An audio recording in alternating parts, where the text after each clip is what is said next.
Ma'am. Good morning. This is my research debate. Cessation, intention, and challenging among smoking in academic performance of grade 10 students. Chapter 1, Introduction. Background of the study. Smoking among adolescents remains a serious public health concern worldwide. Many grade 10 students imitate smoking at this stage, and while a significant proportion expresses intention to quit, the process of cessation is challenging due to psychological, social, and environmental factors. Smoking can adversely affect cognitive function and academic performance, exacerbating educational challenges faced by youth. This study explores cessation, intention, and challenges among smoking. Grade 10 students examines association with their academic outcomes. Set of the problem. What is prevalence of smoking and cessation intention among grade 10 students? What psychosocial factors influence students' intention to quit smoking? Challenges do students face during smoking cessation attempts? How do smoking and cessation intention correlate with academic performance? What intervention can support smoking cessation and academic success? Of the study. To measure smoking prevalence and cessation intention among grade 10 students. To identify key psychosocial factors influencing quitting intentions.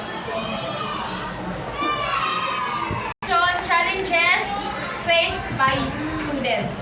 To analyze the relationship between smoking behaviors and performance. Effective cessation and academic support interventions. Significance of the study. Result will guide school health programs to better support smoking cessation among adolescents and address-related academic contributing to healthier, successful youth. Review of related literature. Studies show that most adolescents smokers express the intention to quit but face differences due to addiction, peer influence, stress, and lack of support. Cessation programs tailored to youth include counseling, education focusing on health, risk, and promotion of healthier coping mechanisms like physical activity. Negatively impact cognitive function, essential for learning, contributing to lower academic achievement.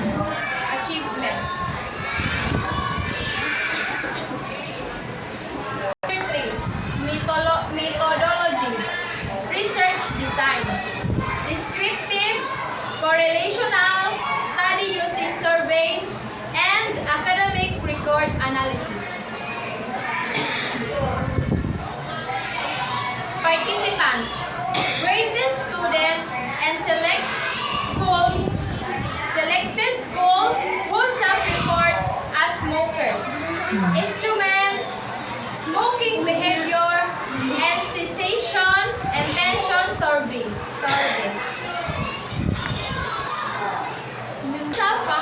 scale. Academic performance data collection. Grade 10 attendance. And gusto na ma'am, anonymous questionnaires and school academic records were collected with consent. Data analysis. Descriptive statistic and logistic regression to identify predictors of cessation, intention, correlation, analysis to assess smoking in academic outcomes. Result and discussion. Finding indicate a high intention to student balance against barriers including nicotine dependent pressure and pressure and stress. Academic performance is lower among frequent smokers relative to non-smokers and those intending to quit show slightly better academic metrics. Discussion centers are integrating cessation support with academic counseling. Chapter 5. Conclusion and recommendations.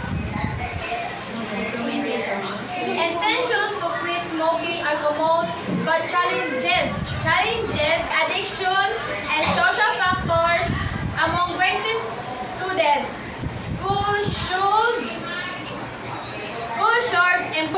Should implement comprehensive cessation support programs linked with academic assistance to improve student health and educational outcomes. That's all? Thank you. Okay.